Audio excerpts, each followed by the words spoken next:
বাচ্চারা কি করছো? চলো আজ আমরা চ, ছ, বর্গীয় চ, হাততালা চ, ইয় কি করে লিখতে হয় শিখবো। প্রথমে আমাদের মাত্রাটি করতে হবে।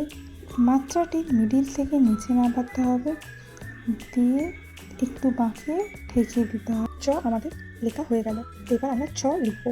মাত্রা টানতে হবে, মাত্রার পর ঠিক চয়ের মতো করে একটা লেজ বার করে দিতে হবে, ব্যাস হয়ে গেল ছ।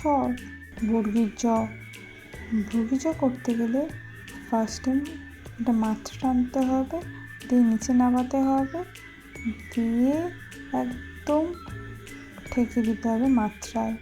যেখান থেকে শুরু করেছি সেখান থেকে একটা লেজ বার করে দিতে হবে, ব্যাস হয়ে গেল বর্গীর হাততালার ছ। প্রথমে মাত্রা দিতে হবে, মাত্রাটির শেষ বরাবর নিচের দিকে নামাতে হবে এবং আবারও নিচের দিকে নামাতে হবে, ওপর দিকে তুলে দেব, দিয়ে একটা লাঠি বার করে ওপর দিকে তুলে দিলাম, হয়ে গেল হাততালার ছ।